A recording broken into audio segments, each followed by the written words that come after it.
नमस्कार दोस्तों, तो कैसे आप लोग। तो AMD ने अपना राइजन सीरीज के अंदर 5th एडिशन फाइनली लॉन्च कर दिया है और ये सभी के सभी 5th generation Ryzen processor India पे भी लॉन्च हो चुका है। ये जो 5th जनरेशन राइजन प्रोसेसर वो दरअसल राइजन 5, राइजन 7 और राइजन 9।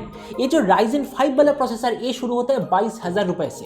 और वैसे मैंने रिसेंटली एक र्यूमर सुना कि ये 22,000 रुपए का राइजन 5 का 5th जनरेशन प्रोसेसर उससे दुगने से भी ज्यादा प्राइस का, जो कि 50,000 रुपीज पे मिलने वाला इंटेल i9 10900K इस प्रोसेसर को ऑलमोस्ट टक्कर देते थे परफॉर्मेंस के मामले में। तो इस वीडियो में देखेंगे 20,000 का राइजन 5 या फिर 50,000 रुपए का इंटेल i9, दोनों में से कौन सा बेटर है और किस लिए बेटर है। तो चलिए शुरू करते हैं आज का वीडियो। बिना कोई बात खबर, आज का वीडियो शुरू करने से पहले इस वीडियो को जरूर लाइक कर देना, क्योंकि इस वीडियो में आपको देखने मिलेगा दोनों प्रोसेसर के बीच में hardware difference, performance difference, editing software difference और गेमिंग डिफरेंस। तो चलिए शुरू करते हैं आज का कंपैरिजन। तो दोनों प्रोसेसर का हम कंपैरिजन शुरू करेंगे दोनों का रिलीज डेट को लेके। ये जो राइजन 5 5600X ये प्रोसेसर बस पिछले महीने लॉन्च हुआ था और इंटेल i9 10900K ये प्रोसेसर 6 महीने पहले लॉन्च हुआ था। अगर दोनों के प्राइस के बारे में बात करें तो राइजन 5 का जो मैक्सिमम एमआरपी वो दरअसल 22,000 रुपए के आसपास और इंटेल i9 का अभी का एमआरपी है 52,000 रुपीज के आसपास।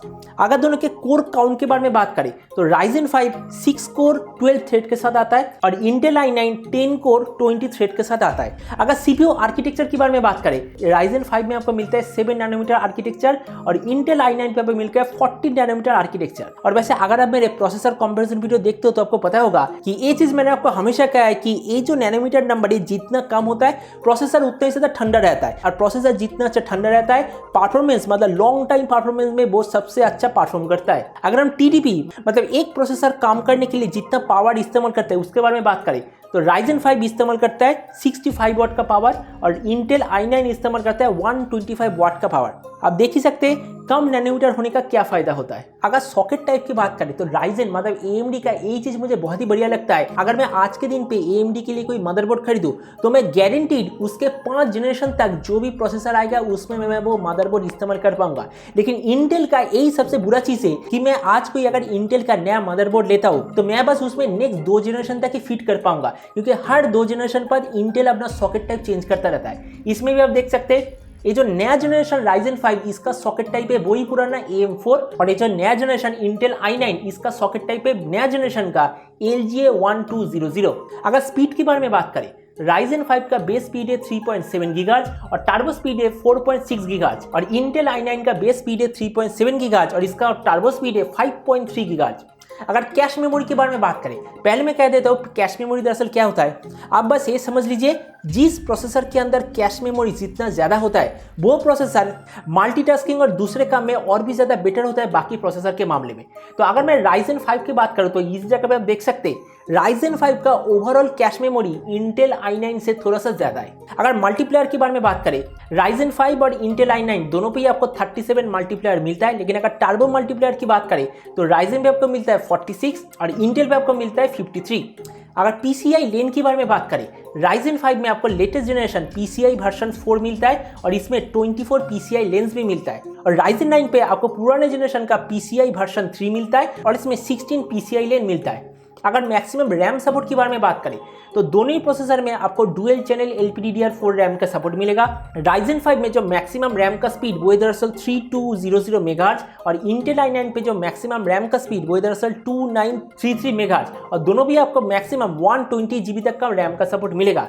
अगर इंटरनल GPU की बात करें मतलब इनबिल्ट GPU की बात करें तो राइजन के इस वाले CPU पे आपको कोई भी इनबिल्ट GPU नहीं मिलेगा, लेकिन इंटेल i9 पे आपको इंटेल UHD 630 वाला ग्राफिक्स कार्ड मिलेगा। इस जगह पे मैं आपको एक चीज कहना चाहूंगा, मुझे पता नहीं इंटेल अपने महंगे वाले प्रोसेसर के अंदर क्यों इनबिल्ट ग्राफिक्स कार्ड देता है, क्योंकि जो इंसान 50,000 रुपीज खर्चा करके इंटेल i9 वाला प्रोसेसर लेगा वो गारंटीड एक अलग से ग्राफिक्स कार्ड लेने ही वाला है। तो इसलिए मुझे बिल्कुल भी नहीं लगता कि महंगे वाले प्रोसेसर में कंपनी को कोई इनबिल्ट ग्राफिक्स कार्ड देना चाहिए, जिससे कि प्रोसेसर का कॉस्ट और भी ज्यादा बढ़ जाता है। तो अब हम देखते हैं दोनों प्रोसेसर के बीच में कुछ बेंचमार्क स्कोर। अगर हम पास मार्क स्कोर की बात करें तो राइजन 5 यहाँ पर स्कोर करता है 22,000 के आसपास और इंटेल i9 स्कोर करता है 24,000 के आसपास। पीओबी रे बेंचमार्क स्कोर में हम देख सकते हैं Ryzen 5 सिंगल थ्रेड में स्कोर करता है 593 और इंटेल i9 सिंगल कोर में स्कोर करता है उससे थोड़ा सा लो 535। और अगर मल्टी थ्रेड की बात करें तो इधर Ryzen 5 स्कोर करते हैं 4000 के आसपास और इंटेल i9 स्कोर करता है 5500 के आसपास। अगर Cinebench R20 की बात करें तो इधर सिंगल कोर में Ryzen स्कोर करता है 600 और मल्टी थ्रेड में स्कोर करता है 4400 के आसपास और इंटेल i9 सिंगल थ्रेड में स्कोर करता है 525 के आसपास और मल्टी थ्रेड में स्कोर करता है 6200 के आसपास। अब हम देखते हैं एडोबी स्कोर। एडोबी स्कोर मतलब अगर आप कोई प्रोडक्टिविटी सॉफ्टवेयर जैसे कि Adobe Photoshop, Adobe after effect या फिर एडोबी प्रीमियर प्रो जैसे हाई लेवल एडिटिंग सॉफ्टवेयर इस्तेमाल करेंगे तो दोनों प्रोसेसर कितने अच्छे तरीके से उसे हैंडल कर पाता है। तो इस जगह पर आप देख सकते हैं अगर हम प्रीमियर प्रो जो कि एडिटिंग सॉफ्टवेयर अगर हम उस स्कोर को देखें तो Ryzen 5 इधर स्कोर करता है 774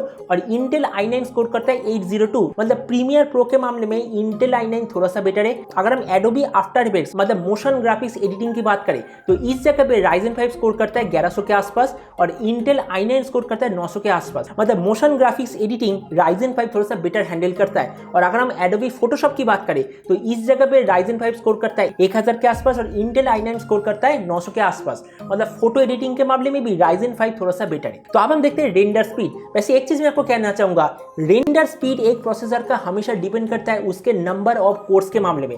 क्योंकि आपने ये चीज देखा होगा 50,000 रुपए के इंटेल i9 आपको 2 कोर ज्यादा मिलेगा तो ऑब्वियसली रेंडर टाइम इसमें कम होना चाहिए। तो इस जगह आप देख सकते हैं Ryzen 5 का रेंडर होने में टाइम लग रहा है लगभग 21 सेकंड के आसपास और इंटेल i9 का रेंडर होने में टाइम लग रहा है लगभग 16 सेकंड के आसपास। ये रेंडर स्कोर इंटेल i9 का बेटर है क्योंकि इंटेल का नंबर ऑफ कोर्स ज्यादा है। अगर ब्लेंडर 2.0 की रेंडर की बात करें, ब्लेंडर की मदद से दरअसल हम कॉम्प्लेक्स 3D ऑब्जेक्ट्स बना सकते हैं। तो इसमें आप देख सकते हैं रेंडर टाइम इंटेल i9 पे थोड़ा सा बेटर है Ryzen 5 के मुकाबले। अगर VRAY स्कोर की बात करें ये भी दरअसल एक तरह का बेंचमार्क स्कोर ही होता है। Ryzen 5 इधर स्कोर करता है 13,000 के आसपास और इंटेल i9 इधर स्कोर करता है 18,000 के आसपास। कोरोना स्कोर ये भी एक तरह का बेंचमार्क स्कोर ही होता है। इधर Ryzen 5 ये टोटल बेंचमार्क स्कोर कंप्लीट करने में टाइम लेता है 1 मिनट 53 सेकंड के आसपास और इंटेल i9 टाइम लेता है 1 मिनट 16 सेकंड के आसपास। तो अब हम देखेंगे कुछ रियल लाइफ गेमिंग एक्सपीरियंस। अगर हम call of duty modern warfare की बात करें तो Ryzen 5 इधर आपको एवरेज 180 FPS देगा और इंटेल i9 इधर आपको 185 एवरेज FPS देगा। डूम इटरनल की बात करें Ryzen 5 पे आपको मिलेगा 302 के आसपास और इंटेल i9 पे मिलेगा 308 के आसपास। अगर हम Horizon Zero Dawn की बात करें तो इस पे Ryzen 5 आपको देगा 91 FPS के आसपास और इंटेल i9 आपको देगा 107 FPS के आसपास। Red Dead Redemption 2 में Ryzen 5 आपको देगा 100 FPS के आसपास और इंटेल आपको देगा 101 FPS के आसपास। Rainbow Six में Ryzen आपको देगा 270 FPS के आसपास और इंटेल आपको देगा 303 FPS के आसपास। और अगर हम काउंटर स्ट्राइक गो की बात करें तो Ryzen इधर 500 से भी ज्यादा FPS देता है और इंटेल i9 इधर आपको सिर्फ 400 से ज्यादा FPS देगा। Valorant की अगर बात करें Ryzen 5 पे आपको मिलता है 400 से ज्यादा FPS और इंटेल i9 पे आपको मिलता है 350 से ज्यादा FPS और ओवरऑल जैसे गेम पे Ryzen 5 पे आपको देगा 343 FPS और इंटेल i9 आपको देगा 340 FPS। तो आप बड़ी इस वीडियो के कंक्लूजन की आपने पूरे वीडियो में देख लिया। तो इस जगह पे मैं आपको दिखाना चाहता हूँ अगर हम 20,000 रुपए का Ryzen 5 का लेटेस्ट जनरेशन प्रोसेसर के साथ 50,000 रुपए का इंटेल i9 के प्रोसेसर का कंपैरिजन करें तो ऑब्वियसली थोड़े थोड़े मामले में इंटेल i9 बेटर है। लेकिन एक चीज देखिए 5 से 10% परफॉर्मेंस इंक्रीज के लिए तो हमें 100% प्राइस पे करने का कोई जरूरत है? मुझे तो लगता नहीं कि बिल्कुल भी जरूरत है। इस जगह पे एक चीज देखिए अगर Ryzen 5 का लेटेस्ट जनरेशन प्रोसेसर जिसका प्राइस है 20,000 वो अगर इंटेल i9 के ऑलमोस्ट सिमिलर परफॉर्मेंस करता है तो जरा सोच के देखिए कि Ryzen 7 इंटेल i9 के मुकाबले कितना बढ़िया परफॉर्मेंस करेगा और Ryzen 9 वो भी इंटेल i9 के मुकाबले कितना ज्यादा परफॉर्मेंस देगा। तो इसीलिए मैं आपसे यही चीज कहना चाहूंगा मॉडर्न टाइम में सिचुएशन एक ऐसा हो चुका है अगर आप Ryzen का कोई लेटेस्ट जनरेशन CPU लेंगे तो आपको इंटेल के CPU लेने की कोई जरूरत नहीं। क्योंकि पहले के जमाने पे अगर आप एक गेमर हो तो सभी लोग ये सजेस्ट करता था कि आपको इंटेल का CPU लेना चाहिए क्योंकि इंटेल का दरअसल सिंगल कोर परफॉर्मेंस हमेशा बेटर होता है AMD से। लेकिन हमने इस वीडियो में पूरा देख लिया अभी सिचुएशन ऐसा है कि सिंगल कोर परफॉर्मेंस में Ryzen ऑब्वियसली बहुत ही आगे है